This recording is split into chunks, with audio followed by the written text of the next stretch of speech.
son pire regain pandémique depuis la première vague de 2020.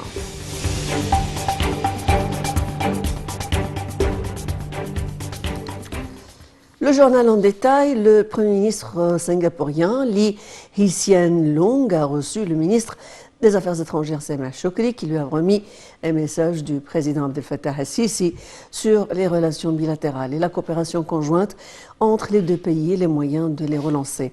Il a évoqué les efforts en cours pour préparer la 27e session de la conférence des parties à la Convention cadre des Nations Unies sur les changements climatiques, la COP27, que l'Égypte accueillera en novembre prochain.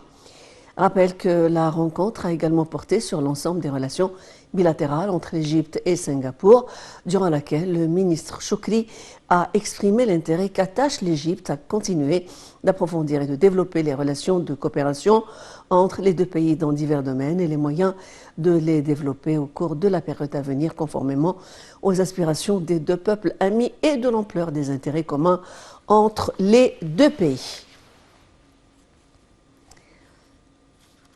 Le ministre des Affaires étrangères, Sameh Shoukry, s'est également entretenu avec son homologue singapourienne, Dr Viviane Balakrishnan. Au cours de la rencontre, ils ont discuté des moyens de faire avancer les dossiers de coopération bilatérale au cours de la période à venir dans les domaines prioritaires et un certain nombre de questions internationales et régionales d'intérêt commun. M. Shoukry a également salué les relations politiques, économiques et culturelles entre les deux pays. La réunion a porté sur un échange de vues d'un certain nombre de dossiers internationaux et régionaux et durant laquelle les deux ministres ont convenu de poursuivre des consultations entre eux à la lumière de la volonté conjointe égyptienne et singapourienne d'œuvrer ensemble pour réaliser les intérêts des deux pays amis.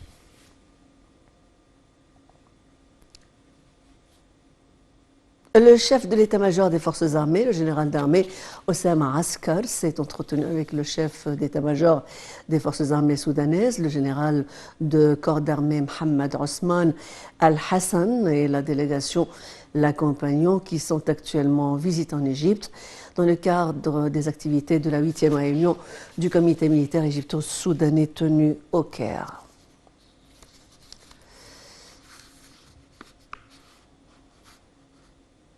Le chef de l'état-major des forces armées, le général d'armée Osama Askar, a affirmé le maintien du commandement général des forces armées à munir les forces aériennes de divers avions de combat, de différentes missions en œuvre. En outre, les derniers appareils de navigation suivant le rythme du développement technologique dans le monde de l'aviation. Ceci est intervenu en présence du commandant des forces aériennes et un certain nombre de commandants des forces armées.